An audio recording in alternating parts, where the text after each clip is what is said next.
So I'm gonna pick up where we left off last week. So we wrapped up our perspective unit, and we're gonna move on to doing some anatomy. So that's what we're gonna be focusing on for the next few weeks. Yeah, it's gonna be really fun. Today we're gonna be learning about portraiture, so really focusing on the dimensions of a face and the logistics behind that. So I'm going to guide you guys through a step-by-step process of how to draw a generic face. But I think that something we should all know is that everybody's face is different. So there's really no correct way to do it. I'm just going to guide you based on what I've learned as far as anatomy goes. So yeah, with that being said, what you're going to need today is a pencil, an eraser, a ruler if you have one. You don't really need a ruler, but just something straight to be able to make straight lines. And then if you have a mirror, like a handheld mirror, a makeup mirror, or just like a mirror, any mirror really works. We're going to be practicing this process using our own faces. So that would be really helpful. Usually when you're learning about anatomy or anything about the human body, it's so helpful. I actually think it's like very necessary to be working from life because you just really can't see the same things that you do when you're looking at a photo. Especially because we have so much depth and there's so many different angles and so many different variables. So working from life is super important. And since we're kind of limited in that right now, we do have our own bodies, which is nice. So if you were able to access a mirror, that would be super helpful. Yeah, so I'm gonna go ahead and pull up a set of photos that I put together and gonna start this lesson. So just give me a second. I'm gonna share my screen with you.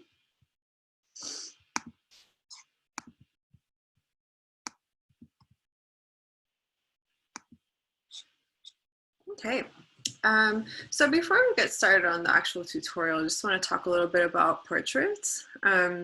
So what we're doing today is actually an adult portrait, which is really important to note. As we grow, so do our faces, and the dimensions and proportions of our faces change. So, for example, like a child's face is usually like their features are really pronounced. So they seemingly have much bigger eyes, and noses and mouths in comparison to the actual like surface area of their face.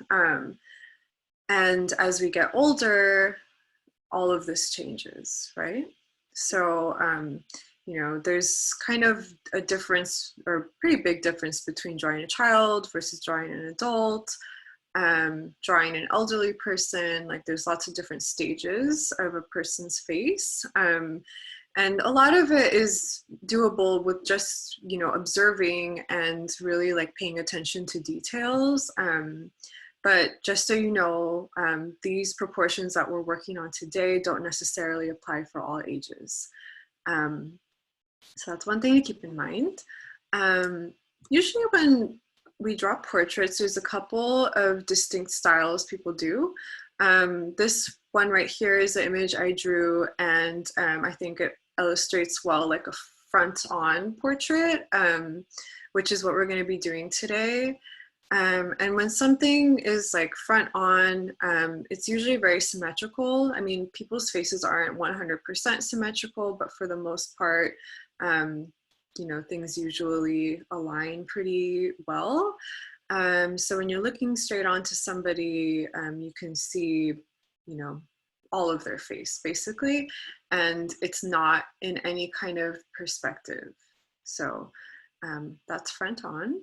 And another really popular style of portraiture is the profile.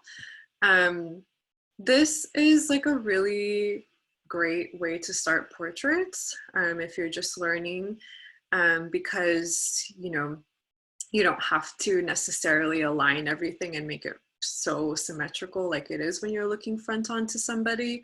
Um, and you know, it's really also helpful to study all angles of the human head to really gauge a good understanding of portraits. So the profile is another really popular choice for portraiture. But this is probably the most prominent one, is the 3/4 view, where you don't necessarily see the entire face, but you do see, you know, majority of one side and a little bit of the other. This is my personal choice whenever I'm doing portraits. I think that it's like very interesting, it's dynamic. And one really interesting thing about it too is that you can see that the face is in perspective. But when we're talking about perspective in regards to anatomy, there's a special word, it's called foreshortening, which basically describes a body part kind of converging into space. So just like we learned the past few weeks, lines, you know, come together and they kind of look like they're disappearing or meeting at a certain point.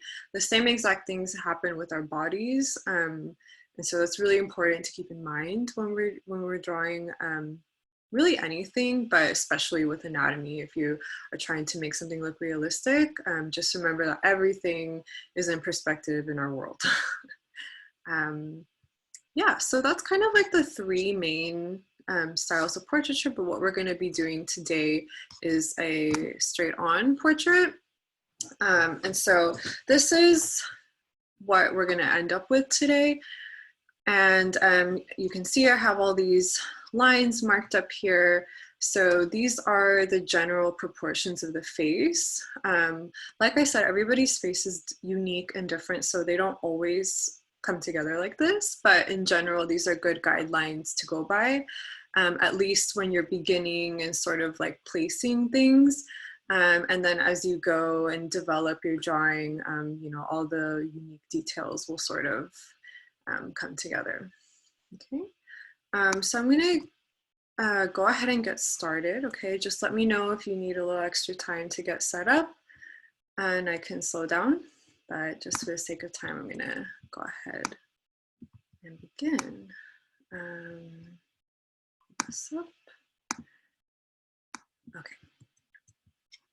So to begin, you just want to draw an oval, and you know, I have to admit I didn't necessarily look at a mirror when I was doing this, because I did this exercise with my other printmaking class. But since you guys are working directly from a source, you should really try to see what your head shape looks like.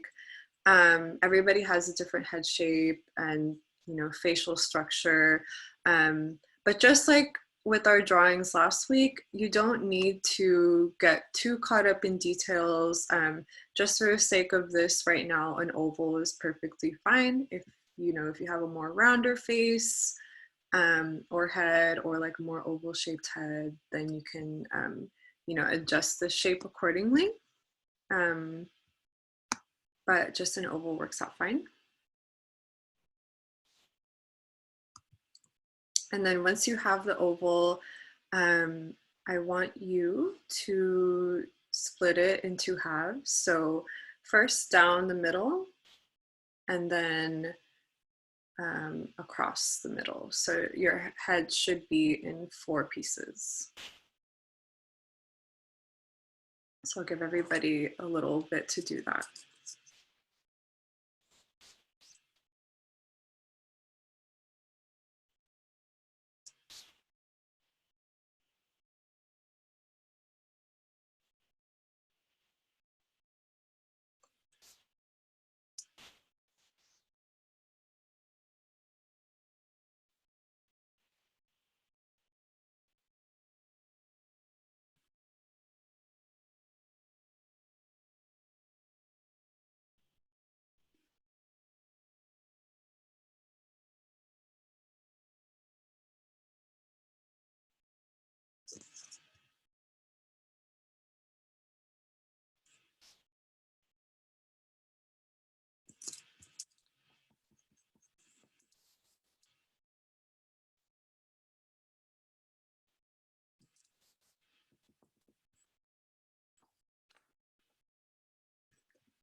So the reason I had you guys split the face up like that is because we are coming across our first really big proportion, which is the half mark of our heads. So our eyes are actually right in the middle of our heads. It's pretty spot on for everybody. This is like one big mistake people always make when we're drawing faces, is kind of just looking really surface level at something, when we really have to remember that there's a whole skull behind our face, and understanding the anatomy of a skull is really important when we're drawing faces as well. I'm hoping to actually do that with you guys at some point. I don't have a physical skull with me. I'm trying to figure out the logistics of that. But if you do have one, I mean, not a real one, but like, you know, for educational purposes, that is something really, really helpful when you're thinking about drawing a face. You know, we have a lot of hair that covers the rest of our head. And so it seems like, you know, the eyes are a lot higher than they actually are. But, you know, like if I were to pull back my hair or to like really, really pull it back, you could see that, you know, there's a whole top of my head up there. So that's one really key thing, is just making sure that your eye line is right in the middle of your head. And then, you know, as you can see, I lined up the corners of my eyes to this line as well. And I'm not really like worrying about them being too perfect right now. They're just kind of little oval shapes. But, you know, if you feel more confident, you can go ahead and try to like make the eye shape a little bit more like yours. I have pretty big eyes, so they take up a good part of my face, but everybody has differently shaped eyes, differently sized eyes. But just a little oval shape like this works for now. And okay, so once you have that done, you can begin putting in your eyelids. Again, everybody has different ones. What's most important is that, you know, you're just observing what yours look like and kind of doing your best to implement that. So I made these two marks at the corner of the eyelid, not the corner of the eyeball, but like, you know, we have a little bit of a flap right there. So that dimension is going to be important. So, you know, right now, for the sake of this exercise, you can make a mark right there in the same place.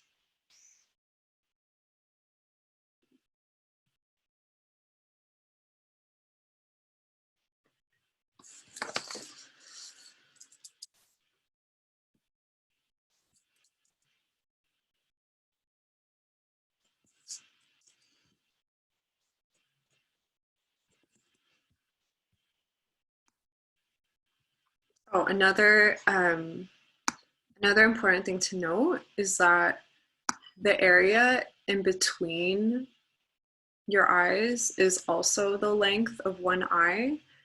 So when you're spacing that out, just keep that in mind, which brings us to our next dimension. So our faces are about 5 eyes wide. So I'm going to sort of show you those little spots. So right here is 1, 2, 3, 4, 5. So there's one eye length space at each end of our eyes, and then there's of course our 2 eyes, and then there's a space in between. So if you're unsure of how wide to make your face, this is a good indicator right here. And like I said, you can keep those marks there for now because they're going to be helpful for later.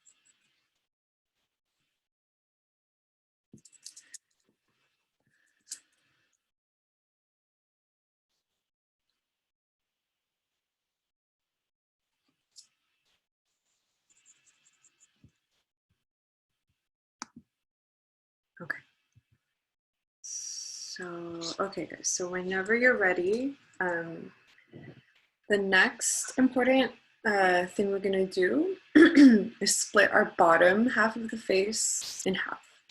So now we have 2/4, and then we have just the one half of our head above.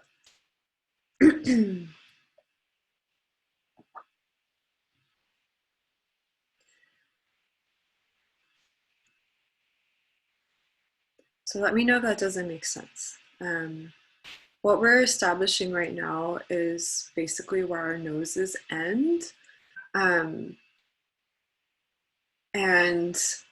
mine is not quite at the half mark. It's a little bit above it, just because I find that for my face, whenever I do this, I end up cutting off like too much of my chin.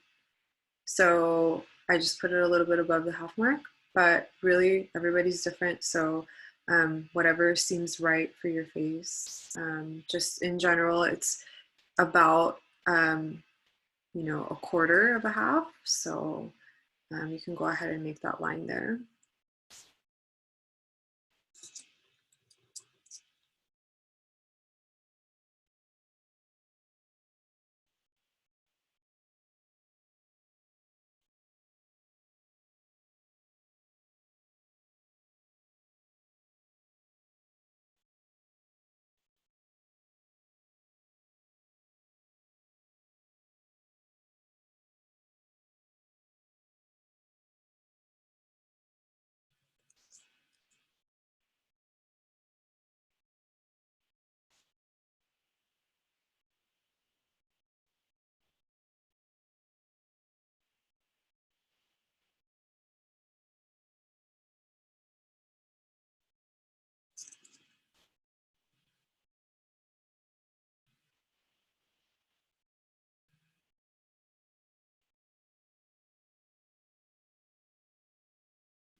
Okay, so this part is tricky, or it's not, but I'm gonna guide you through it. But this is one part that, you know, a lot of my students, or just in general, people ask me about, is drawing noses. So you guys are gonna get a good lesson out of this. So the bottom of our nose aligns with this half mark that we just talked about. And a good way to gauge where your nostrils end is this next dimension or proportion, which is that the corners of your eye align to where the ends of your nostrils are. So you can go ahead and make a line, a straight line down, connecting this halfway mark down to the 1/4 mark right here. And then that will sort of give you a little container to begin drawing your nose. And then just a little tip for drawing noses, just like anything, our faces are made up of a bunch of abstract shapes that come together as, you know, a more complete thing. And so our noses are really interesting. Everybody has different noses, but in general, we have the ball of our nose, right? Which for some people is really prominent, for some people it's not. But in general, a good way to begin a nose is just by making a circle that will represent the ball of the nose, and then drawing the nostrils beside it. And, you know, with the ball, like right here in this area, sorry, let me zoom in. Right here in this area, you know, it tucks in a little bit and then goes down. And so usually in this area right here, this is where you can see like the beginnings of the holes of the nostrils, like when, you know, it gets really dark in there. And so it kind of goes up a little bit and it comes back down, and then it comes back up here. Usually I don't draw any lines in this area because even though it looks like a pretty prominent line, it's not. It's a shadow. So I usually save that part for the value element of this. Just having the kind of like main shape of the nose is good for now. And then a little bit about noses and a little bit about eyelids too. You know, there's different types. So like, for example, some people have like really strong nose bridges. You know, it's like a straight line, or kind of mine has like a bump and it goes inside. Some people have, like, they don't really have a nose ridge. You know, it kind of just comes in and swoops out like that. So that's another thing to keep in mind when you're drawing. And then eyelids, you know, some people have like a really prominent crease, and then some people have monolids. And, you know, there's no rules for either of them. It's just drawing from observation. So just a couple of things to keep in mind with that. Okay, so I'll give you guys a minute to catch up. If you need any help with this part, please just shout out something or type something in the chat box and I can help you out.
Okay, so our next proportion is about ears and eyebrows. So our ears basically tell us where our eyebrows go. And so the first thing is that the earlobe, or the bottom of it, usually aligns with the bottom of the nose or around there. So just close to that line. And the top of our ears usually align with our eyebrows. So that's a good way to indicate where your ears are, where your eyebrows are. It's helpful to look just to kind of figure that out. It's usually not like this part, it's usually like the bottom where it kind of arches down. So you can go ahead and take a look at that. Fun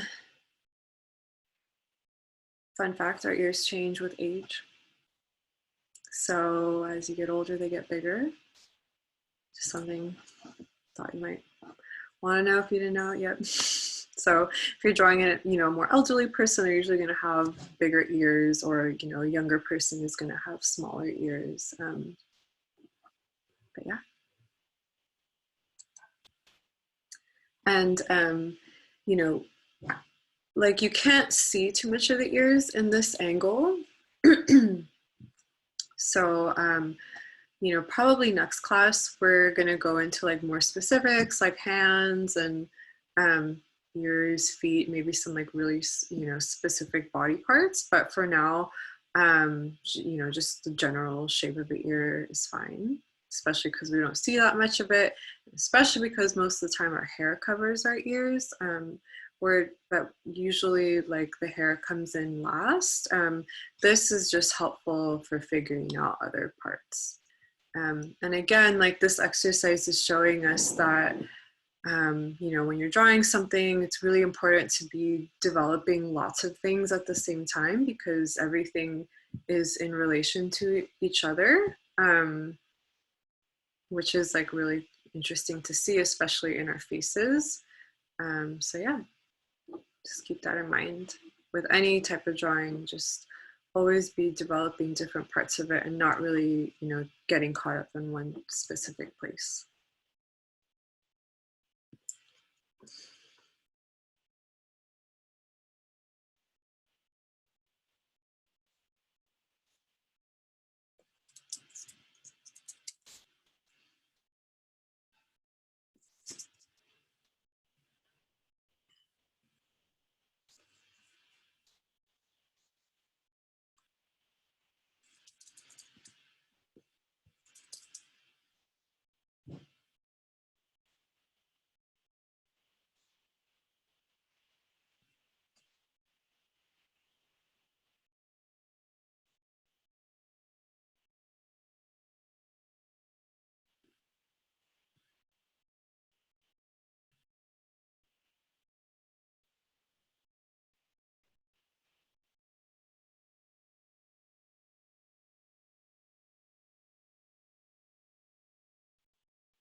Okay, so now we're gonna divide our face one more time.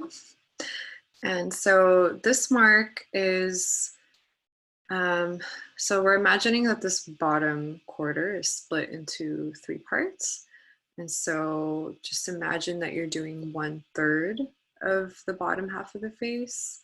You can measure that out if you need to do that. I think eyeballing is fine. Just try to gauge what that would be. Like if there were 3 parts, what would 1 be? And so you're going to draw a straight line, and this is going to tell us where our mouth is. And so I'm just going to, actually I'm not going to go to the next slide yet.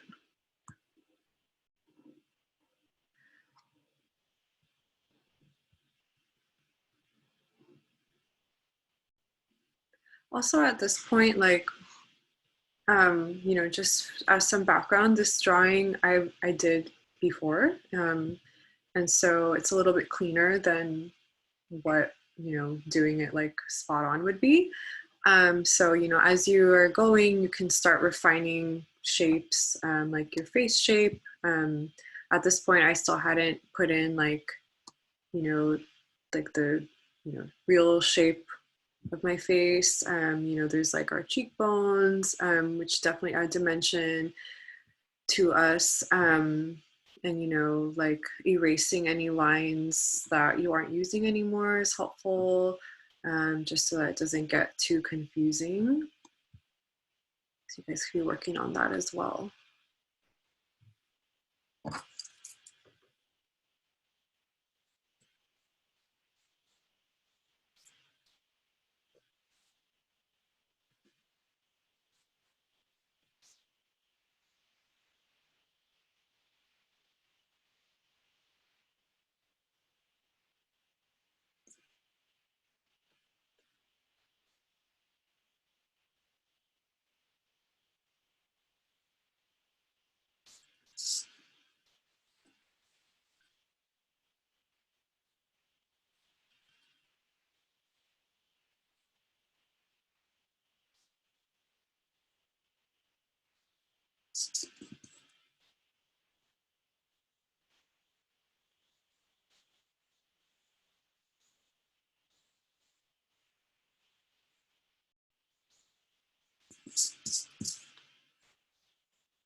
So at this point, this one looks really funny. So at this point, you can do two things. You can draw your lip line. So not your lips, but just the point where the two lips meet. And you can draw your irises and your pupils. And so the dimension here is that your pupils align to where your mouth ends, or the edges of each side of your mouth. So you can draw, like, first I would say draw your irises and your pupils in the middle. And just a tip about this, our eyes are actually inside our heads, obviously. They're inside sockets. And so a lot of people tend to like forget about that when they're drawing. And so you know, one thing to keep in mind is that you can never really see the full iris unless you're like doing this. So when your eyes are resting or just kind of like, you know, normal functioning, you usually never see the whole thing. And so, you know, just kind of cutting it off a little bit at the top or at the bottom, mostly at the top, is key to making your portrait look more realistic and normal and like you're not scared. And then, you know, this also gets a lot more developed when we're adding value. So right now it does look a little scary, but that's going to change.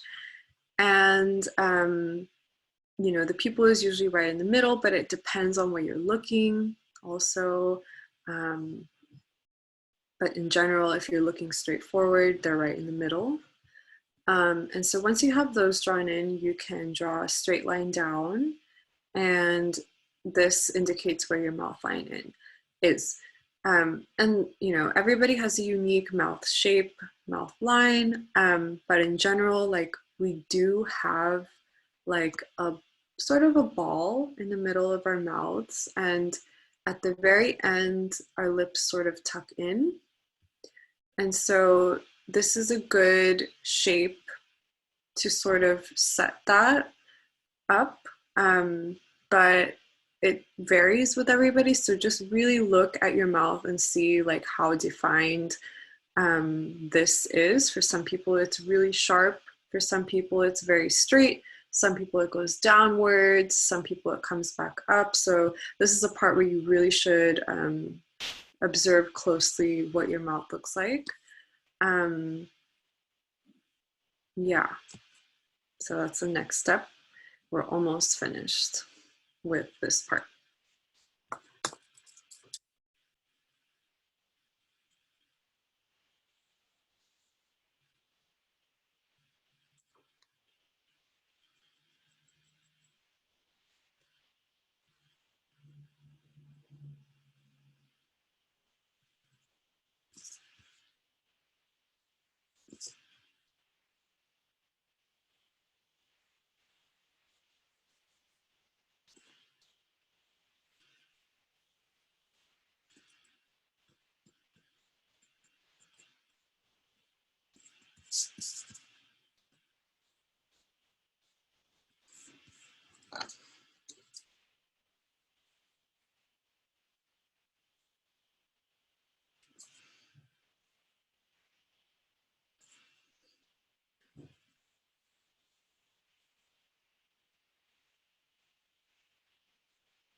So this last part of this is basically where you just kind of put the edges of your lips. And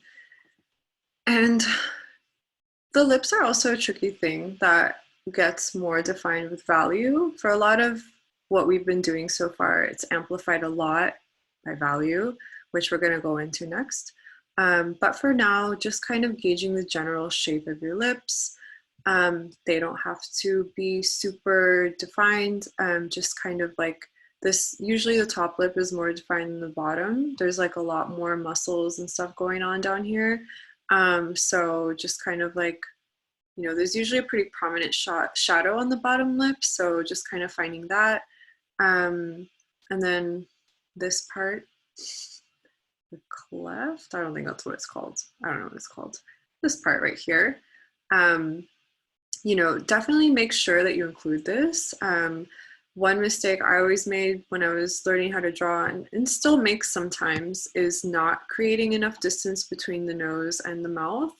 You know, and this also varies between everybody. So just kind of be observant when you're looking in your mirror to kind of gauge the distance. But it's also tricky because our nose casts a pretty significant shadow under it. And so there's an illusion that it's smaller than it seems. So just try to, you know, really, really look at that and figure that out. Okay. And so these are the first steps to getting your portrait. We're shortly gonna go over a little bit about value on a portrait, but see, it's 4:50. You could also take like a 5-minute break if you want right now. This class is gonna be a little shorter than our other classes usually are. but if you need a little break, go ahead. And then I'm just gonna finish up this next part and we will reconvene at 5. At 5? Let's see, a little bit before 5. Let's say 4:57. Okay. All right. But I'll still be here if anybody needs any help. Please just feel free to shout out if any of this was unclear, or if you need me to go back to any of the past photos, and I can go back to them. Okay.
All right, guys. Oh, wait, I see a chat.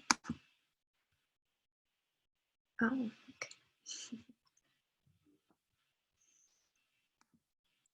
Okay, so I'm gonna go ahead and stop sharing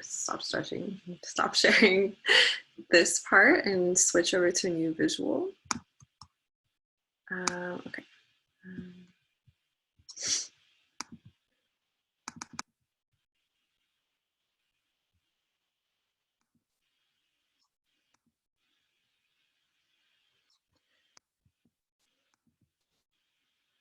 All right, so I did this sort of quickly, but I think that it still sort of illustrates the nature of shading a portrait. So I'm going to go over the steps that I did and just kind of talk about, you know, some important facts about facial structure and how to go about shading once you have your drawing finished. So once, you know, the most important thing is to really try to lock in the proportions and like the unique shapes of the different parts of your face. But some of that is really amplified and, you know, more so done in this stage of your development.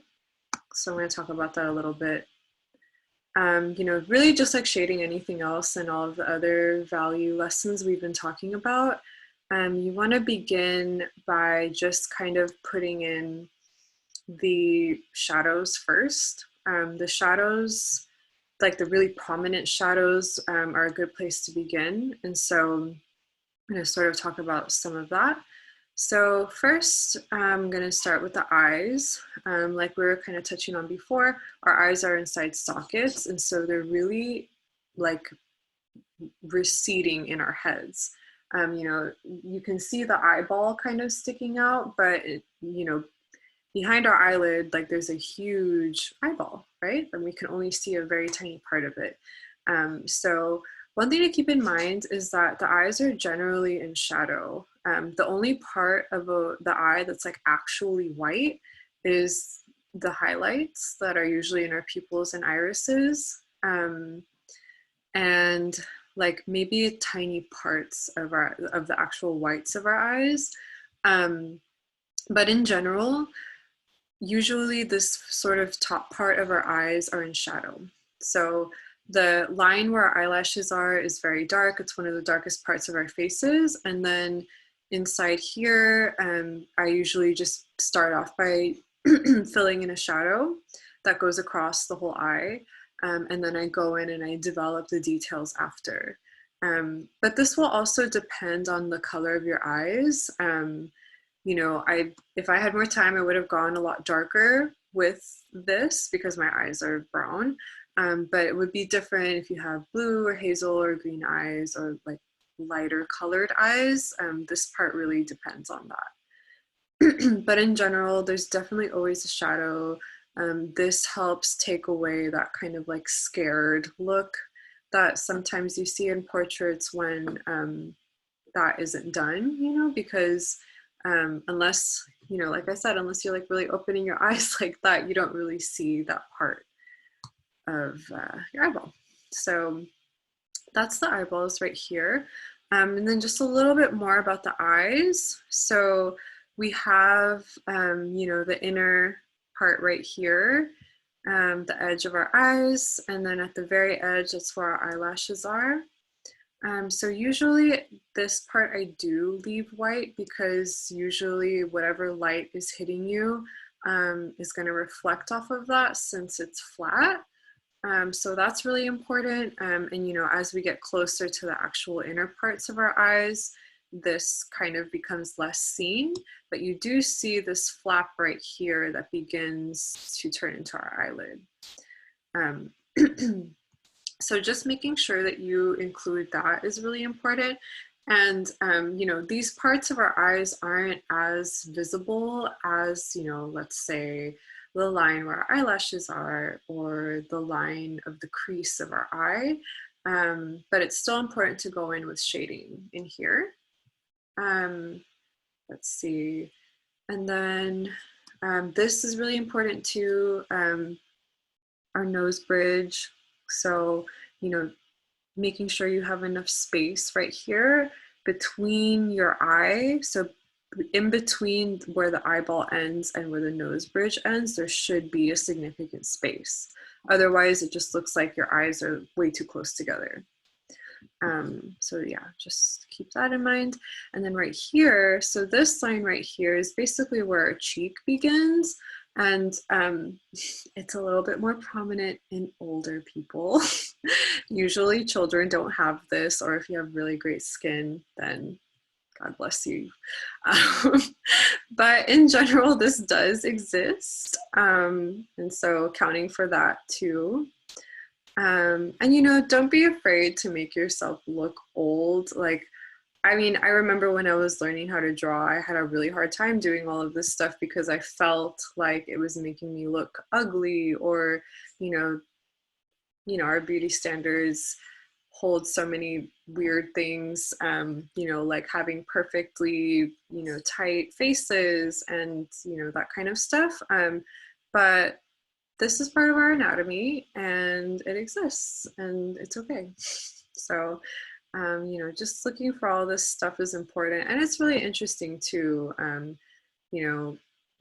One thing we would always talk about is how interesting it is to draw elderly folks because of how many distinguishing things there are on their faces, wrinkles, scars, like so many interesting things to account for.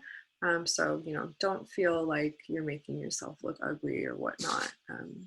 It's important to account for these things, especially if you want to have a realistic portrait. And then let's see, so I'm going to zoom out a little bit. So let me know if you have any questions about the eyes. Right here where our eyebrows begin, so this flap of skin right here kind of tucks upwards. So that's why it kind of goes up like this. And then right here at the, kind of point where the eyebrow begins, that's kind of in highlight. Mine is a little bit more pronounced right here. And then let's see, so that's that. So the nose. The nose is really tricky to shade. But one thing that should help you is to know that the ball of the nose is really what sticks out the most. And a good visual trick for shading is that if you want something to look like it's protruding, that should be lighter and everything around it should be darker. So with that being said, the ball of our nose is usually the highlight, and then our nostrils are definitely way more in shadow than this, even though it doesn't really look like it if you're looking straight at it. But just always know that these are going to be darker than this. Otherwise, your nose looks really flat. And then everything beneath it is in a pretty significant shadow. And it also depends on where your light source is. Like, for me, that window is definitely creating a much more significant highlight on my right side of my face. And there's kind of this shadow that goes diagonally. But, if I'm totally in the light, then it's not as obvious. So, your light source will also make a big difference. But in general, everything beneath your nose, or at least like directly beneath it, is pretty dark. So you can go ahead and put your nostrils in. That's usually the darkest part of the face, the nostrils. And then right beneath, actually right here, so this is another part of where our cheeks are. One is right here, one is right here, and then it goes out like this. And these are laugh lines as well. So definitely include a shadow right there. But then right beneath here, like this is where our mouth starts to come out. So usually this is all in light. So as you can see, I left that part without any value in it. And then whatever this thing's called, I should know what this is called, but I don't. This part right here is usually in shadow as well, right in the middle. And so like I didn't erase the lines. Some people have very sharp lines here, some people don't. So in general, like this part, you know, if I were to go back in and edit it, I would probably erase a little bit of this shading right here to show that this is the highlight. This is where it dips down kind of like into a valley and comes back up. So there would be another highlight here, and probably this would be more in shadow. So that's that kind of in between area between the nose and mouth. And so now the lips. So these are a little tricky as well. But it depends, you know, it really depends what your mouth looks like. In general, again, like the crease of the mouth is the darkest point. And it's another like, you know, misconception that I see is like when people make their lips really dark, like unless you're wearing lipstick, your lips aren't really that dark in comparison to the rest of the values on your face. And there's so much light play happening in your lips. So, you know, really, really look, like if you can look up closely to kind of observe that. Our lips are very, very interesting, a very interesting structure. So there's usually like this kind of part. Actually, I guess on both lips, like, you know, the middle is really where they protrude. But some people have like a definitive line right here. Some people don't. Some people have like, you know, thin lips. Some people have very, you know, voluminous lips. There's, you know, lots of different structures of anatomy. But in general, like they protrude out here and then kind of tuck in at the edges. So usually the corners of your top lip are in shadow. And there's a lot of light play happening here. So you want to look out for that. And I think I even went too far in this up here, making such a bold line. You usually don't see that. Usually it blends in with the kind of top part right here of our lips. So just be wary of that. At the very edges right here, this is another point where basically where our cheek ends right here. So, you know, definitely look at the shadows at that point. Like, you know, you can see it really clearly when you smile, but even when you're resting, you know, you can see it. And this is, I think, a little bit more prominent in children who have very cute, chubby cheeks. And, you know, as we get older, sometimes those go away, sometimes they don't. But in general, there's usually always some kind of shadow right here that separates the cheek from your chin. And then the bottom lip, so usually the bottom lip is lighter than the top lip. It depends. It depends if your bottom lip comes out more than your top lip, or for some people their top lip is bigger than their bottom lip, which would create different shadows. But in general, it's always a little bit lighter. And then, so we have a couple of shadows going on here. The important one is, you know, the one directly underneath. So our chin is like a ball at the end of our face. And so right here at this point, you see a pretty prominent shadow, which is coming from the bottom lip, and it creates the illusion of a circle. So you want to account for that. But then right here at this point, we have another muscle, or two muscles that come out. And so it's important to not close off the lips at this point, like with any kind of lines, because usually there isn't a line unless you're wearing lipstick. And usually just kind of like blends in with this part.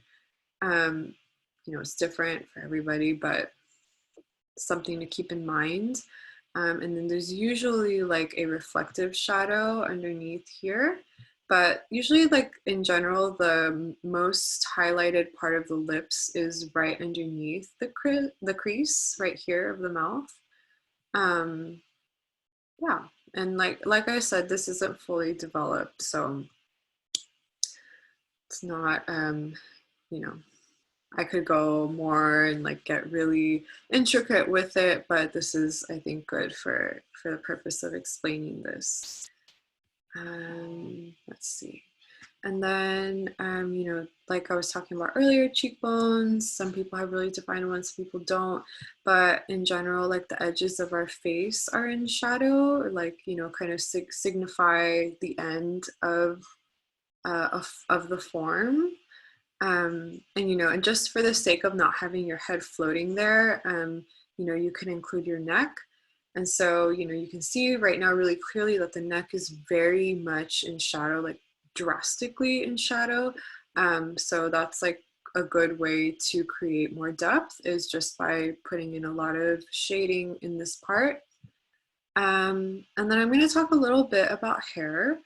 So when you're drawing hair, you really need to think about it like it really is, which is a big mass of tiny little strands. And so when you're drawing that, that's really literally what you want to take it as, is just, you know, obviously not every single hair, but instead of drawing like a big shape and coloring it in, you want to just try to do it line by line. And let's see if I can get, okay. You know, towards like right here, towards our scalp and towards our hairline, it's very dark. But, you know, it kind of goes into these different phases. Like it's dark and it gets a little lighter, and then there's a highlight, and then it gets dark again. And, you know, it's very different for people who have curly hair. You know, there's a lot more form going on there. If you have straight hair, it's a little bit more simple. But definitely there's like a lot of shadow and light happening in hair. So, you know, that's something you don't want to overlook, especially, you know, because usually we do hair at the end and it's kind of the point we rush through. But, you know, just be cautious of that. And then the same thing with the eyebrows, you know, again, strand by strand. And some people have really dark eyebrows and some people have really light ones. So that will all factor into your portrait. Trying to, let me see if there's anything else I missed. Yeah, I mean, it's really just like anything, any other lesson we've been thinking about or, you know, discussing here. You know, really like it's all just about your observation and how much you're actually looking at the form that you're drawing. You know, more than having any other kind of knowledge. Is just kind of going by what your eye sees and making sure that you're really paying attention to what's in front of you. But that being said, I hope that going through these proportions was helpful. If anybody would like me to send them the process step by step, I'd be happy to do that. I also have a document that has like more, you know, more stuff on it that you can follow. But otherwise, also feel free to send me what you did today and I can give you feedback. Yeah, thank you guys for coming today. Next class, we're gonna be kind of looking more at specific body parts. So like hands is a really, you know, everybody dreads drawing hands, but we're gonna learn how to do that. And then some more kind of up close stuff. And then the next 2 weeks we'll be doing some like full body anatomy stuff. We're gonna attempt to do some kind of figure drawings. Yeah, all right. That is all for today. Thank you guys so much for coming. It was really nice to see some familiar faces here today. Yeah, take care. We'll see you guys next week. Bye.